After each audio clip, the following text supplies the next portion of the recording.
της αλλαγής στη Συγχήρωση.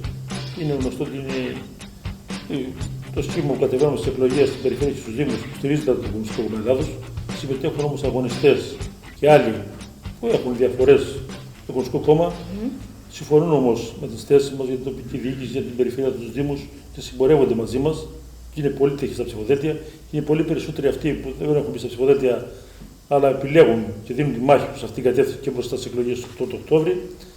Πραγματικά για να ακούγεται η φωνή αυτού του κόσμου και μέσα στο Περιφερειακό Συμβούλιο και να παλεύουμε μαζί και απ' έξω για να έχουμε κατακτήσεις και μπορούμε να έχουμε κατακτήσεις. Έχουμε τέτοια παραδείγματα το προηγούμενο διάστημα και για να αλλάξουν οι προσανατολισμοί, η κατεύθυνση. Ναι, αλλά υπάρχει και το εξής ότι και ο κύριος Αρναουτάκης δέχεται κριτική για πράγματα που δεν είναι των αρμοδιοτήτων του, αλλά εκείνος προσπαθεί σε διάφορους τομείς και για τα νοσοκομεία και για τον αθλητισμό. Καλά είπατε. Ο ίδιος δηλώνει ότι δεν έχω αρμοδιότητα, αλλά ζητά να του έρθουν αρμοδιότητες, χωρίς να του έρθουν μάλλον η χρηματοδότηση. Πρόσφατα κάνει κάτι απαράδεκτες δηλώσεις για τα νοσοκομεία. Ότι να δούμε πώς το λένε η περιφέρεια, πώς. Δηλαδή ουσιαστικά να περάσουν τα κέντρα υγείας και νοσοκομεία στην ευθύνη της περιφέρειας. Αυτό σημαίνει νέα βάρη για το λαό μας. Θα σημαίνει για να καλύψει τις ανάγκες αυτές των νοσοκομείων και των κέντρων υγείας, θα πρέπει να βάλει φορολογία στο λαό. Αυτό λένε και οι ίδιοι, ότι έχουμε οδηγηθεί στη μονοκαλλιέργεια του τουρισμού. Που ο τουρισμός πραγματικά είναι ένα αγαθό. Χρειάζεται ο κάθε εργαζόμενος, ο κάθε αγρότης, ο κάθε πολίτης και αυτοί που δουλεύουν στον τουρισμό να έχουν κάποιες μέρες να πληρώσουν τη χαμένη του εργατική δύναμη που καταναλώνουν δουλεύοντας όλο τον χρόνο. Αυτό δυστυχώς είναι πλέον και οι ίδιες ημέρες δεν παρουσιάζουν. Ελάχιστος κόσμος, το 70% δεν πάει καθόλου. Και οι υπόλοιποι, άντε όλο και μειώνονται. Μια εβδομάδα, 3 μέρες, 4 μέρες. Αυτή είναι πραγματικότητα. Και με τι όρους εργασίας, Έτσι είναι. Και εδώ δίνονται τεράστια χρήματα δικά μας. Είναι γνωστό ότι τα 5 ξενοδοχεία με 70%, 60% και 70% επιδότηση για να φτιαχτούν. Και οι όροι εργασία για αυτούς που δουλεύουν είναι απαράδεκτοι. Και μας πουλάνε το ρεύμα πανάκριβο. Είναι συνολικά η πολιτική ενέργεια. Κλείσανε τα ελληνικά εργοστάσια στην Πτολεμαΐδα και στη Μεγαλόπολη και ο κόσμος έκανε πραγματικά να πληρώσει τον λογαριασμό που του έρχονταν. Δεν μπορούμε την έκφραση τώρα, αλλά όλος ο κόσμος από διακανονισμό σε διακανονισμό και να τα βγάλει πέρα. Κατάσταση που βιώνουν το καλοκαίρι με τις πυρκαγιές από τις πυροσβεστικές υπηρεσίες.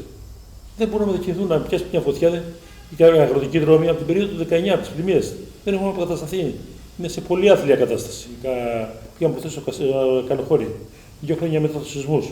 Η κατάσταση είναι απογοητευτική. Δεν έχουν λεχθεί πάνω από το 60% των σχολείων του νησιού, δεν έχουν λεχθεί αντισυσμικά. Δίνονται έργα για τη λεγόμενη ενεργειακή αναβάθμιση. Εμείς τα ψηφίζουμε. Καλά είναι. Αλλά τι να τα κάνουμε αν δεν έχουν γίνει αντισυσμικός έλεγχος. Αν πες ένα σχολείο ότι γλιτώνουμε, οικονομούμε χρήματα από την ενέργεια, αυτό είναι το ζήτημα. Για τη χάραξη του ΒΟΑΚ. Διαλύουν κοινωνίες. Ο κόσμος αποφασισμένος να παλέψει. Αυτό είναι το σημαντικό. Η αποφασιστικότητα που πρέπει να μπει μπροστά από όλα τα άλλα τα ζητήματα. Και να υπολογίζεται η ζωή του ανθρώπου. Πραγματικά σήμερα θεωρούν όλο κόστος-όφελος. Δηλαδή, οποιαδήποτε μελέτη να την κοστολογούμε πόσο κάνει και τι κέρδος θα μας φέρει. Ποια είναι η φωτεινή χαραμάδα, σε συνδυασμό με αυτούς τους μικρούς και μεγαλύτερους αγώνες. Είχαμε τώρα και την απεργία, ο λαός της Κρήτης και γενικότερα υπάρχει ένας προβληματισμός, μια αγωνία από διάφορους κλάδους εργασίας που συγκλίνουν σε αυτά τα ζητήματα, μέσα από τα σωματεία τους, αλλά είναι και ο χώρος μέσα από την περιφέρεια, μέσα από το Δήμο, μέσα από αγωνιστικά ψηφοδέλτια. Τι στίγμα θα αφήσουμε? Το πρώτο το είπατε, είναι και το πιο σημαντικό. Είχαμε πρώτο το παράδειγμα με το τερατούργημα του νόμου Γεωργιάδη. Πάει περίπου το 8, 13 ώρες δουλειάς, ο αγώνας και η οργάνωση του κόσμου από κάτω. Μέσα γύρω στα εργατικά σωματεία, στους χώρους δουλειάς, στους αγροτικούς συλλόγους, στους συλλόγους των επαγγελματοβιοτεχνών, των μικροεπαγγελματιών, αντίστοιχα σε χώρους νεολαίας, μαθητικά συμβούλια, φοιτητικούς συλλόγους, επιτροπές αγώνα που δεν υπάρχουν τέτοιοι φορείς, να αντιπαλέψουμε αυτή την κατάσταση. Ζητήματα που θα μπαίνουν και μέσα φυσικά στους. Γι' αυτό λέμε μαζί με το λαό της Κρήτης.